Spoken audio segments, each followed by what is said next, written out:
Hello everyone. और हम लोग पढ़ रहे हैं आपका आरसीसी में। हम लोग पढ़ रहे हैं आरसीसी, और आरसीसी में हम लोग स्टार्ट किए थे टी बीम। और मैंने आपको बताया था कि टी बीम जनरली आपके दो टाइप के होते हैं। एक होता है आपका monolithic T beam, monolithic T beam, T और एल दोनों होता है। और एक होता है आपका isolated T and L beam. और मैंने आपको बताया था कि मोनोलिथिक जो शब्द है आपका वहाँ यूज़ किए जाते हैं जहाँ पे जब स्लैब और बीम की कास्टिंग जनरली हम क्या करते हैं, एक साथ कर देते हैं कंक्रीटिंग। उसको ही जनरली हम क्या बोलते हैं, एकास्मिक बोलते हैं, उसको मोनोलिथिक बोला जाता है। चूँकि इसका शेप टी अक्षर के समान होता है, इस वजह से हम लोग जनरली इसको क्या बोलते हैं, टी बीम बोल देते हैं। ठीक है। अब मैंने आपको फिगर भी बनाया था कुछ ऐसा फिगर भी बनाया था, और आपको बताया था हमने कि बेसिकली जो आपका ये वाला पोर्शन होता है आपका, ये वाला, ये जो आप पोर्शन देख रहे हो ना ऊपर वाला, ये वाला पोर्शन, और ये जनरली क्या होता है आपका नीचे वाला पोर्शन। इन ये आपका वेव होता है या रिप कर सकते हैं, दोनों में से कुछ भी। और ये आपका जो होता है उसको फ्लैंज बोलते हैं। क्या बोलते हैं? फ्लैंज बोलते हैं। ठीक है। इस चीज़ पर आप लोग क्या करिएगा, ध्यान दीजिएगा।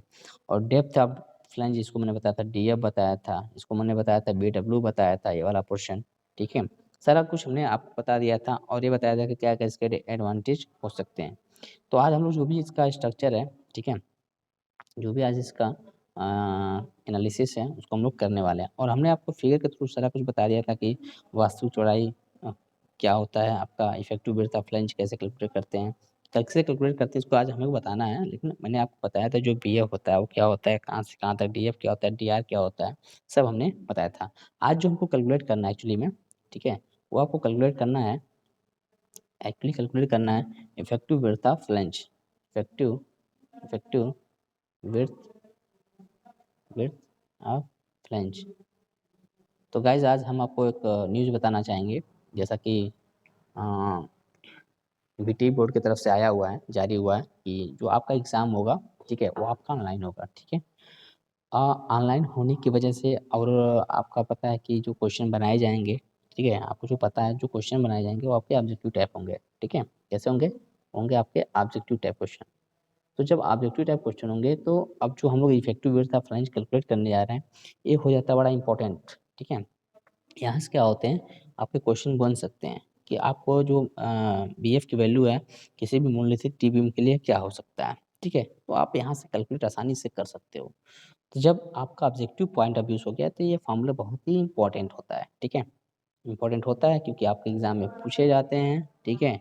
और वहाँ से क्वेश्चन राइज भी हो सकते हैं कि जब भी कोई आपका टी बीम होता है तो उस केस में आपका इफेक्टिव विड्थ ऑफ फ्लैंज कैसे निकालते हैं, जिसको हम जनरली बीएफ से रिप्रेजेंट करते हैं। तो जब ऑब्जेक्टिव टाइप क्वेश्चन आते हैं तो आपको बस बहुत ज़्यादा डेरिवेशन पे ध्यान देने की आवश्यकता नहीं है। आप बस इतना करो, जो छोटे-छोटे फार्मूले होते हैं, ठीक है, नोट्स ऐसे बनाना, जो आपके छोटे फार्मूले हैं या फिर छोटे-छोटे पॉइंट वाले हैं, उनको क्या करना है, अपने दिमाग में सेट करना है। ठीक है। जैसे मॉडुलर रेशियो का फार्मूला क्या हो सकता है, ठीक है, फ्लेक्सुरल स्ट्रेंथ ऑफ कंक्रीट अगर निकालना हो तो कैसे निकालेंगे, ठीक है, फ्लेक्सुरल टेंसाइल स्ट्रेंथ अगर निकालना हो तो कैसे निकालेंगे, या मॉडुलस ऑफ इलास्टिसिटी कैसे निकालना पड़ेगा उसको। ठीक है। तो कहीं न कहीं आपको इस टाइप से क्वेश्चन पढ़ना है, जैसे आपको ऑब्जेक्टिव पॉइंट ऑफ व्यू से पढ़ना है। ठीक है। मल्टीपल चॉइस क्वेश्चन के हिसाब से पढ़ना है, एमसीक्यू के हिसाब से पढ़ना है। अब आपको थ्योरी के हिसाब से नहीं पढ़ना है। ठीक है। मेन मोटिव क्या होना चाहिए कि मल्टीपल चॉइस क्वेश्चन के हिसाब से पढ़िए, ताकि आपका जो मैक्सिमम क्वेश्चन है वो आपका सही से सही हो सके। क्योंकि आपको क्वेश्चन पूछेगा, इसमें 4 ऑप्शन रहेंगे, जो बच्चा नहीं पढ़ा रहेगा तो क्या होगा, कन्फ्यूजन में उसको होगा ही होगा। तो इस वजह से अब थोड़ा-सा पढ़ने की आवश्यकता आपको पड़ गई है कि आप थोड़ा-सा मेहनत क्या करो, आसानी से और कर सको, थोड़ा और हार्ड वर्क कर सको। चलिए देखते हैं हम लोग, जब हम लोग इफेक्टिव विड्थ ऑफ फ्लैंज निकालते हैं, तो इसमें पहला केस आता है, आपका पहला केस आता है monolithic T beam, monolithic T beam, monolithic T beam. तो इसमें आपके 2 केस होते हैं, ठीक है, बीएफ निकालने के जो केस होते हैं, और इनमें जो मिनिमम होता है, ठीक है। इनमें जो मिनिमम होता है उसको क्या करते हैं हम लोग कंसीडर करते हैं, ठीक है, उसका करते हैं कंसीडर करते हैं।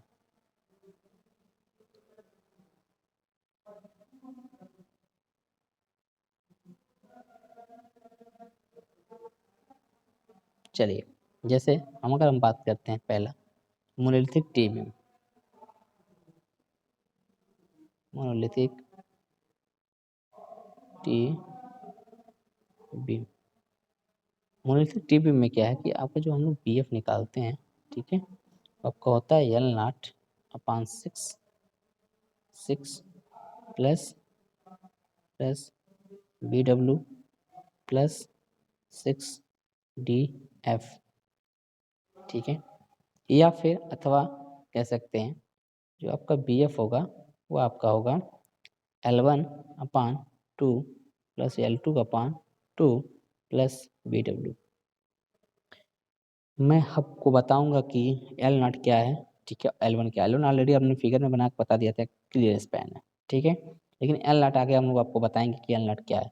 BW आपको पता ही है, ब्रेड्थ ऑफ वेव होता है। DF आपको पता ही है, डेप्थ ऑफ फ्लैंज होता है।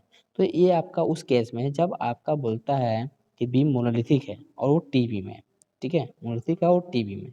तो इस केस में आपको जो भी दोनों में से मिनिमम वैल्यू होगा, ठीक है, इन दोनों में से जो आपका मिनिमम वैल्यू होगा उसको क्या करते हैं हम लोग कंसीडर कर लेते हैं, ठीक है। चलिए इसको रफ कर देते हैं। अगर ये बात करें मोनोलिथिक टी बीम, जैसा कि हमने आपको सेक्शन में बनाया था कि टी बीम कहाँ जनरेट होते हैं, कैसे दिखाई देते हैं और आपका एल बीम कैसे होते हैं। तो अगर बात करता है 20 कंडीशन कि आपका मोनोलिथिक एल बीम की बात करता है, अगर मोनोलिथिक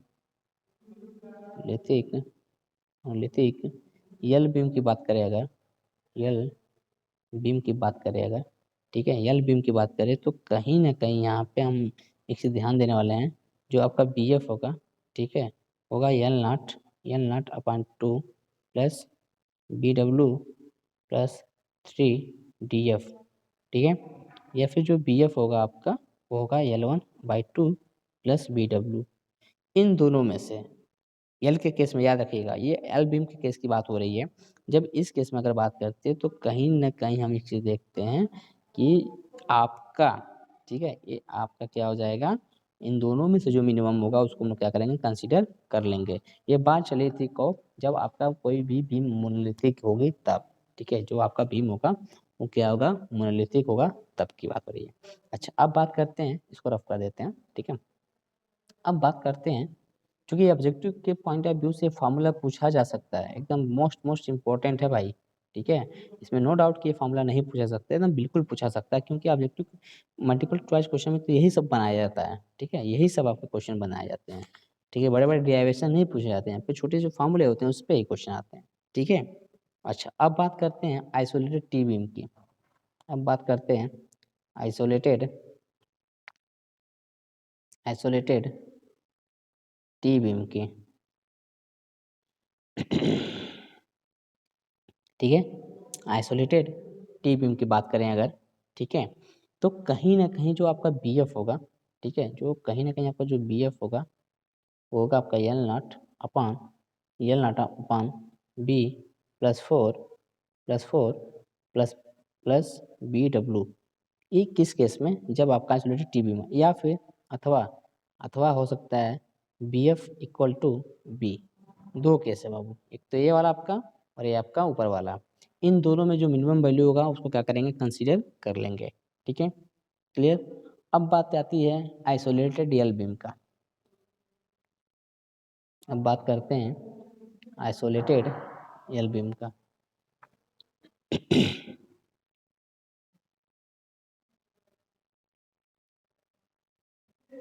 अब बात करते हैं हम लोग आइसोलेटेड एल बीम का, ठीक है, एल बीम का, ओके। तो आइसोलेटेड एल बीम के लिए जो आपका BF की वैल्यू होगी, ठीक है, वो आपका होता है 0.5 L not upon B +4 plus BW। ये आगे है, यहाँ पे जगह नहीं था इसलिए हमने इसको नीचे लिख दिया। ये आपका होता था आइसोलेटेड एल बीम के लिए। तो जहाँ पर आपको सब कुछ पता है कि L1 L2 क्या है, क्लियर स्पैन है, बी डब्ल्यू आपका विड्थ ऑफ वेव है, डीएफ आपका डेप्थ ऑफ फ्लैंज है, ठीक है। और आपका एक टर्म है आपका जो कि आपका है यल नॉट, ठीक है। यल नॉट आपका जो होता है लिखा है, यह है आपका, यह धरन के शून्य बंकन आघूर्ण, धरन के शून्य बंकन आघूर्ण मतलब बेंडिंग मोमेंट, बेंडिंग मोमेंट वाले बिंदुओं के मध्य दूरी, बिंदुओं के मध्य दूरी, ठीक है।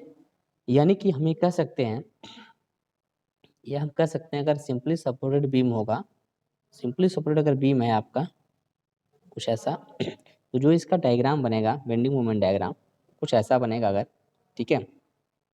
तो कहीं ना कहीं हम ये देखते हैं कि जो आपका ये वाला पोर्शन है यहाँ से लगा करके यहाँ तक, यही दूरी क्या होता है आपका यल नाट होता है। और यही यल नाट को जनरली कभी कभी हम लोग क्या करते हैं, कंसीडर यल इफेक्टिव के नाम से कंसीडर कर लेते हैं, ठीक है। ठीक है, देखो यहाँ पे क्या है, क्या इस पॉइंट से इस पॉइंट तक क्या है, कहीं ना कहीं इस पर कोई चेंजेस नहीं। अगर वही कंटिन्यूस बीम होता, ठीक है, अगर ये कंटिन्यूस बीम होता तो जैसे कुछ ऐसा होता, कंटिन्यूस बीम केस में कुछ कैसा होता है, लोड आपका ऐसे ऐसे लगा होता है, ऐसे ऐसे, ठीक है। तो कहीं ना कहीं जो इसका स्ट्रक्चर बनता है कुछ ऐसा बनता है, ऐसे ऐसे ऐसे ऐसे। तो ये जो दूरी यहाँ से यहाँ तक देख रहे हो या फिर यहाँ से यहाँ तक देख रहे हो, ये क्या होता है आपका जनरली यल नॉट होता है, ठीक है। ये वाला कंसिडर करना, ठीक है। जहाँ पे आपका शून्य बंकन आघूर्ण वाले बिंदुओं के बीच की जो जनरली दूरी होती है उसी को बोलते हैं यल नॉट बोलते हैं, ठीक है, क्लियर। लेकिन इन केस बात करते हैं अगर कंटिन्यूस बीम है, ठीक है, याद रखना, अगर कंटिन्यूस बीम है तो जो आपका यल नॉट होता है वो जनरली क्या होता है 0.7 इंटू इफेक्टिव स्पैन के बराबर होता है, ठीक है। इफेक्टिव स्पैन के बराबर होता है जो आपका यल नॉट होता है, आपका होता है 0.7 टू इफेक्टिव स्पैन के बराबर होता है, क्लियर। ये चीज़ें कब होंगी, जब आपका बोलेगा कि दिस इज कंटिन्यूस बीम, ठीक है, कंटिन्यूस बीम। जब कंटिन्यूस बीम बोलेगा तो वहाँ पे यल नॉट की वैल्यू आप चेंज कर दोगे। अगर आपका सिंपली सपोर्टेड बीम है तो जो आपका यल नॉट होता है वही आपका यल इफेक्टिव कंसीडर कर लिया जाएगा, ठीक है। तो यल नॉट आपको समझ में, आई होप समझ में आ गया होगा, ठीक है, क्लियर। और उसके बाद आपको पता है कि जो डेप्थ ऑफ फ्लैंज होता है वो आपका क्या होता है कि जो डेप्थ ऑफ फ्लैंज होता है वो स्लैब की कुल गहराई होती है या फिर कह सकते हो कुल मोटाई होती है। जैसे सबको राइट हमने ये बनाया था फिगर, ये हमने फिगर बनाया था आपका इस तरह, इस तरह। तो जो हमने कंसीडर किया ना ये वाला पोर्शन, ये ए वाला, तो ये क्या है आपका, ये आपका डी एफ है। क्या है आपका D F, depth of flange. क्या है आपका डेप्थ ऑफ फ्लैंज,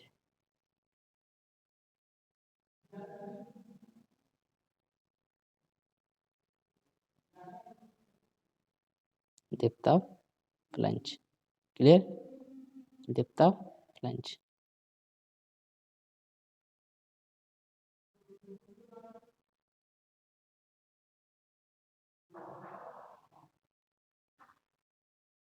ठीक है, क्लियर, ओके। चलिए, ये आपका हो गया डी एफ, जो कि आपको पता है जो आपका ये फ्लैंज वाला पोर्शन होता है पूरा का पूरा जो स्लैब कह सकते हो साथ में, वो क्या है उसका गहराई हो जाती है, टोटल मोटाई कह सकते हो।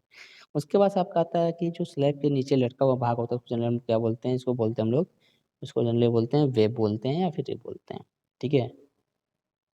ठीक है, इसकी चौड़ाई हम इतना पर्याप्त रखते हैं कि इतना रखें जो आपका सरिया है, ठीक है, जो सरिया है आपका इसमें हम क्या कर सकें इंसर्ट करा सकें, ठीक है, जो सरिया यूज हो रहा है उसमें हम क्या करते हैं इंसर्ट करा सकें। यानी कि हम ये कह सकते हैं कि जो टिप की चौड़ाई होनी चाहिए वो पर्याप्त होनी चाहिए। और इसी को हम लोग जनरली बोलते हैं यहाँ से यहाँ तक जो दूरी होता है, यहाँ से यहाँ तक की जो दूरी होता है उसको बोलते हैं बी डब्लू, ठीक है, क्या बोलते हैं बी डब्लू,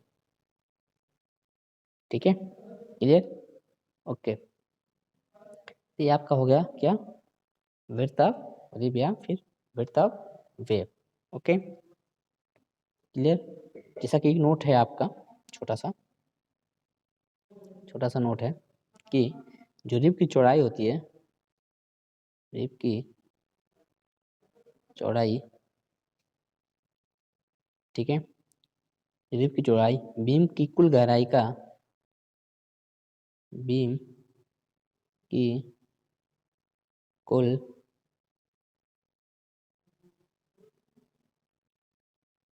गहराई का 1/3 से 2/3 ली जा सकती है। ठीक है, तो इस पॉइंट को आप लोग क्या करिएगा, ध्यान रखिएगा। ये अक्सर ऑब्जेक्टिव टाइप क्वेश्चन में पूछा जा सकता है। ठीक है, ऑब्जेक्टिव टाइप क्वेश्चन में पूछा जा सकता है। ठीक है, अच्छा, उसके बाद से एक छोटा सा और नोट है, जो आपका टी बीम होता है, ठीक है, जो आपका डेप्थ ऑफ बीम होता है यानी कि डी कैपिटल, ठीक है, टी बीम में, टी बीम में धरण खंड की गहराई, गहराई मोटे तौर पर, मोटे तौर पर, मोटे तौर पर स्पैन बाई 10 से लेकर के स्पैन बाई 20 तक लेते हैं।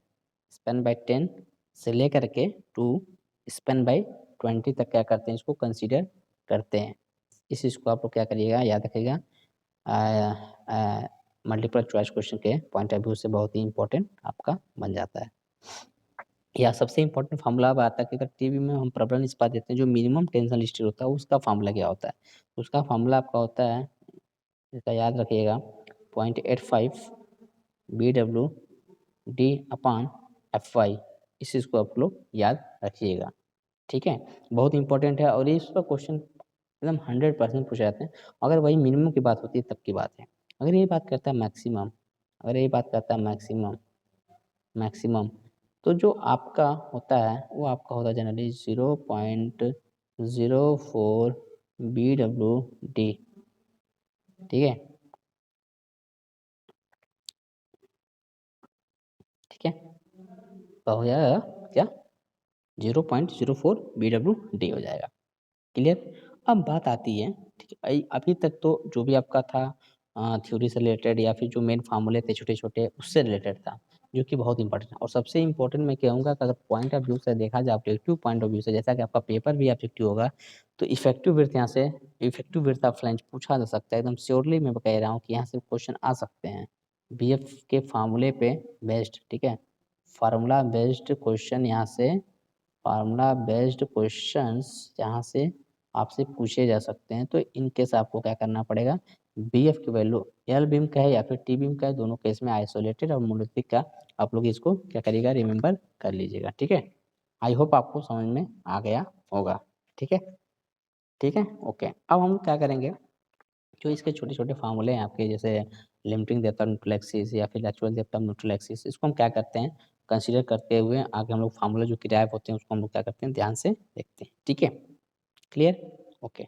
और आपको पता ही है, ठीक है, आपको पता ही है, जब आपका, जब आपका निकालते हैं, एनालिसिस करते हैं, तो आपका limiting depth of neutral axis का फार्मूला आपका सेम होता है, कोई डाउट नहीं। एक्सयू लिमिटिंग जो फार्मूला होता है आपका ये सेम होता है, 700 अपान, जैसा कि हम लोग सिंगली में पढ़े थे, 0.87 FY plus 1100 plus 1100 into D. ठीक है, इसको, या फिर हम दूसरा जब करते हैं, actual depth of neutral axis जब निकालते हैं तो इसमें केस बनते हैं। ठीक है, actual, actual depth of neutral axis जब निकालते हैं तो इसका क्या बनता है, केस बनता है। केस फर्स्ट होता है आपका इसमें,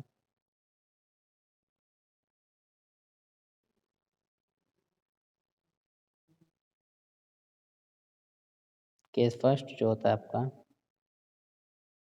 केस फर्स्ट आपका जो होता है वो होता है, इसमें दो केस बनते हैं जनरली। जो न्यूट्रल एक्सिस है उसको हम लोग जनरली क्या करते हैं, एक बार फ्लैंज से पास कराते हैं और एक बार क्या करते हैं, वेब से पास कराते हैं। ठीक है, तो जो पहला केस होता है आपका, case first, when neutral axis lies in, in flange, in flange, तो इस केस में क्या होगा, इस केस में क्या होगा, इस केस में क्या होगा कि कहीं ना कहीं आपका जो फ्लैंज है उससे क्या होगा, न्यूट्रल एक्सिस पास हो रहा है, तो हम इसका एक फिगर अगर बनाएँ अगर, ठीक है? अगर हम इसका एक फिगर बनाएँ ऐसा, तो ऑब्वियस सी बात है इस पोर्शन को हम क्या बोलते हैं? बोलते हैं आपका फ्लैंज बोलते हैं ना? ठीक है, बिल्कुल बोलते हैं। तो कहीं न कहीं हम एक चीज़ देखना चाहेंगे, जो आपका न्यूट्रल एक्सिस होगा हमारी हम इससे पास करा दिए।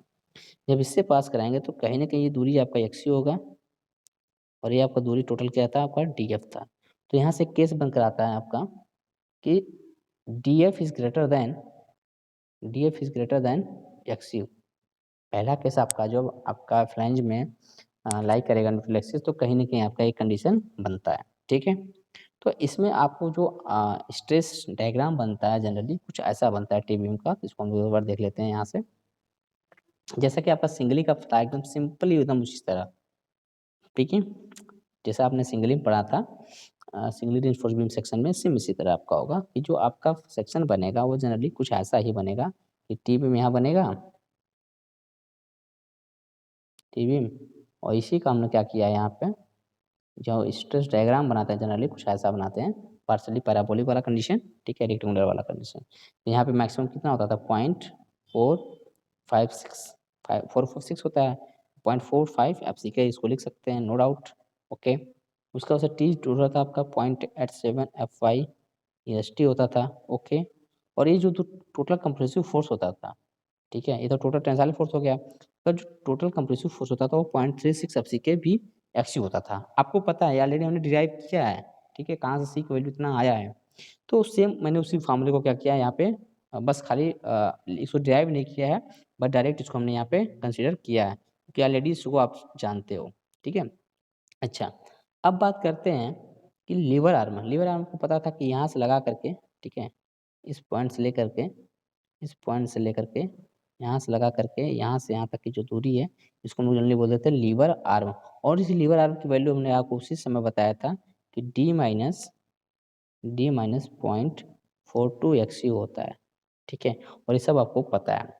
तो for actual depth of neutral axis for actual depth of neutral axis for actual actual depth of neutral axis, इस केस में क्या करेंगे? अब इससे बात आप यूँ जानते हो कि C बराबर क्या करते थे वहाँ पे? T करते थे। तो सम यहाँ पे आप क्या करेंगे? टोटल कंप्रेसिव फोर्स बराबर टोटल टेंसाइल फोर्स। चलिए भैया कर दीजिए। तो जब करेंगे C बराबर T, तो जो टोटल कंप्रेसिव फोर्स आया था वो कितना आया था? 0.36 FCK BF एक्सियो इक्वल टू 0.87 FY EST। और यहाँ से आप ये एक्सयू निकाल लोगे तो एक्सयू बराबर हो जाएगा 0.87 FY EST अपान 0.36 FCK BF। ये फार्मूला आपको याद आ रहा होगा कि जब हम सिंगली पढ़ रहे थे तो सेम यही फार्मूला था, बस थोड़ा सा चेंजेस किया था। वहाँ पर हमने बी लिया था, विड्थ लिया था बीम का, यहाँ पे विड्थ ऑफ फ्लैंज लिया है, ठीक है, इफेक्टिव विड्थ ऑफ फ्लैंज लिया, sorry effective width of flange, जिसको हम जनरली क्या बोलते थे? बीएफ बोलते हैं। बस देखो फार्मूला सब कुछ है, लेकिन बस चेंजेस खाली कहाँ पे आया, जो आपका रिप्रेजेंट करने का तरीका था बीएफ, डीएफ, बीडब्ल्यू, वही सब यहाँ पे यूज़ हो रहा है। बाकी तो फार्मूला आपका क्या है, कहीं न कहीं सेम आपका मिल रहा है, ठीक है? ओके, अब बात करते हैं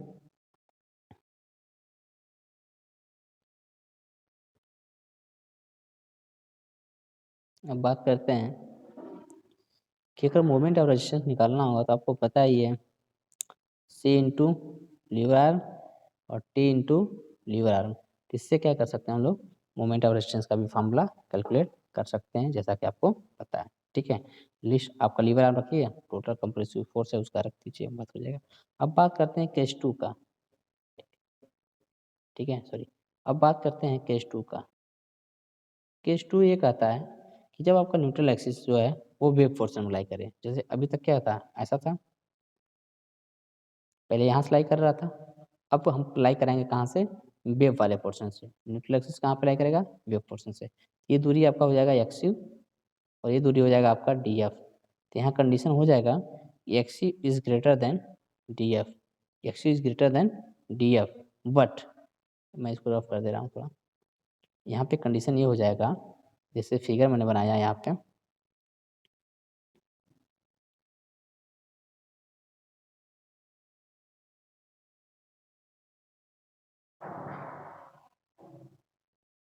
मैंने फिगर बनाया, तो फिगर में क्या है कि जो आपका न्यूट्रल एक्सिस है, ठीक है, यहाँ पे इसको हमने वेव से पास कराया, मैंने वेव से पास करा दिया न्यूट्रल एक्सिस।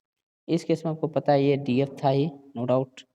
आपका एक्चुअल क्या हो गया, actual the neutral x you बढ़ गया। तो जब एक्स यू बढ़ गया तो ये कह सकते हैं कि x U is greater than D F, ठीक है, x is greater than D F, clear. अच्छा, अब इसमें क्या है कि इफ ये भी कंडीशन आता है, अगर आपका डी एफ जो है आपका कुछ ऐसा हो, ठीक है, 3/7 एक्स यू, अगर ये फुलफिल करता है कंडीशन, तब तो हम क्या करेंगे, इसका पूरा जो भी डायग्राम है, मतलब डायग्राम का मतलब नहीं, इसका एक्चुअल लेफ्ट न्यूट्रल एक्सिस जो बनता है उसको रखेंगे, देन आपको कैलकुलेट करना है मोमेंट ऑफ रेजिस्टेंस। लेकिन अगर ये केस यहाँ फॉलो नहीं हुआ, ये कंडीशन नहीं बन रहा है, तब हम फिर क्या करेंगे, केस नंबर 3 में जाएंगे। लेकिन अगर इस केस की बात करें तो इस केस में आपको जो जनरली फार्मूला बनता है आपका, ठीक है, जो आपको जनरली फार्मूला बनकर आता है वो आपका आता है एक्चुअल लेफ्ट न्यूट्रल एक्सिस का, एक्स यू का आता है 0.87 F Y S T minus 0.45 F C K B F minus B W, और ये होता है डी एफ। ये आपका वन लाइनर था, ऊपर का ही पूरा हिस्सा, भी ये पूरा अंश का हिस्सा मैंने लिखा है, अपान इस टोटल का आपका हो जाएगा 0.36 F C K B W. तो कहीं ना कहीं जो आपका यहाँ पे वैल्यू हो जाता है, ये आपका निकल कर आ जाता है actual depth of neutral axis का, ठीक है, क्या निकल कर आता है, actual depth of neutral axis का, ये आपका फाइनल फार्मूला बन करके आ जाता है, इनकेस आप जब आपका वेव से पास हो रहा होता है तब। और इस केस में जो आपका मोमेंट ऑफ रेजिस्टेंस का फार्मूला बनता है वो आपका बनता है, मोमेंट ऑफ रेजिस्टेंस का फार्मूला बनता है वो होता है C1 into lever arm L1 plus C2 गुणे लीवर आर्म L2, ठीक है। तो इन दोनों का क्या करना है, आपको यहाँ पे वैल्यू रख देना है, ठीक है। तो जिससे आपको जो फाइनली वैल्यू मिलेगा, जो आपका फाइनली मोमेंट ऑफ रेजिस्टेंस का फार्मूला बनकर आता है आपका, वो आपका फार्मूला कुछ ऐसा बनता है, ध्यान से देखिएगा, ठीक है। एम यू इक्वल टू हो जाएगा, एम यू इक्वल टू हो जाएगा 0.36 F C K B W X U T minus 0.42 X U, ये आपका हो जाएगा पहला, plus C2 into lever arm 2 तो 0.45 F C K B F minus B W D F into D minus D F by 2। इस case में है जब आपका, जस्ट हमने जो कंडीशन बताया था कि if T F is less than 3/7 X you, इस चीज़ को आप लोग क्या करिएगा, याद रखिएगा, ठीक है, क्लियर। केस आपका जस्ट यहाँ पे थोड़ा सा केस थर्ड बनता है, अगर मान लीजिए यहाँ फुलफिल नहीं हो पाता है, ये आपका कंडीशन फेल कर गया, तब आपको करना पड़ेगा केस थर्ड में पलायन। क्या करना पड़ेगा, केस थर्ड में आपको करना पड़ेगा पलायन, क्योंकि ये बड़ा फार्मूला है, इस पर तो मतलब क्वेश्चन शायद ना बने, लेकिन जो छोटी छोटी चीज़ें यहाँ पे हैं, जैसे आपका एक्सयू निकालने के लिए पूछ सकता है, तो आप उसको एक्सयू फार्मूला एकदम याद रखिएगा, रेडी रखिएगा, ठीक है। अब जो आपका केस थर्ड है, case third case third case third आपका यही है, when X U is greater than D F, ये तो बन ही रहा है condition, no doubt, but but D F but D F is greater than 3/7 X U, but D F is greater than 3/7 X U, ठीक है, ये आपका कंडीशन बन जाएगा। और इसके अकॉर्डिंग में क्या होता है, जो आपका फार्मूला बनता है एक्चुअल चैप्टर न्यूट्रेसिस का, कुछ ऐसा बनता है, इसको देख लीजिए आप लोग, फार्मूला ही देख लीजिए डायरेक्ट इसका, ठीक है। जो इसका फार्मूला बनता है, जो इसका डायग्राम है आपका, उसके थ्रू ही, ठीक है, इसको दो पार्ट में अलग अलग करके हम क्या करेंगे, इसको डिस्कस करेंगे, इसका जो डायग्राम बनाया जाएगा आपका स्ट्रेस डायग्राम, उसके थ्रू ही है, ठीक है। तो जो आपका एक्चुअल जब न्यूट्रल एक्सिस से निकल कर आता है, वो जनरली आपका फार्मूला बनकर आता है एक्स यू बराबर 0.87 FY/ST माइनस 0.45 FCK BF, ठीक है। यहाँ पे थोड़ा सा छोटा सा लिख दे रहा हूँ अभी, minus 0.45 FCK BF minus BW, bracket बंद कर दीजिए, YF अपान 0.36 FCK BW, ये आपका मेनली फार्मूला होता है। लेकिन यहाँ पे आप एक चीज़ देख रहे हो कि एक YF टर्म आया है, ठीक है। जो आपका टर्म है वो आपका आया हुआ है YF। तो जनरली जो आपका YF होता है वो जनरली जो IAS कोड प्रोविज़न है वहाँ पर YF की वैल्यू कंसीडर किया गया है। YF की वैल्यू कितना लेना है आपको, IAS कोड ये कहता है कि जो आपका YF कंसीडर करना है वो जनरली लेना है 0.15 XU प्लस 0.65 TF, ये आपको यहाँ से वैल्यू YF की वैल्यू पुट करना है। और देन आपको इसी प्रकार, ठीक है, जैसे हमने वहाँ पे ऊपर निकाला था मोमेंट ऑफ रेजिस्टेंस, से हम यहाँ भी क्या करेंगे, मोमेंट ऑफ रेजिस्टेंस निकालेंगे। क्या करेंगे, C1 into lever arm first plus C2 गुणे लीवर आर्म 2, दोनों को मल्टीप्लाई कर दीजिए, जोड़ दीजिए, देन आपका मोमेंट ऑफ रेजिस्टेंस निकल जाएगा। तो नेक्स्ट वीडियो में हम लोग क्या करेंगे कि जो इस पर बेस्ड क्वेश्चन है ऑब्जेक्टिव के पॉइंट ऑफ व्यू से हम क्या करेंगे, क्वेश्चन थोड़ा सा प्रैक्टिस करेंगे, ठीक है। इफेक्टिव विड्थ ऑफ फ्रिंज कैसे निकालते हैं इसको हम लोग देखेंगे, देन आपको क्या करते हैं फिर आगे हम लोग मूव करेंगे, ठीक है। Thank you so much.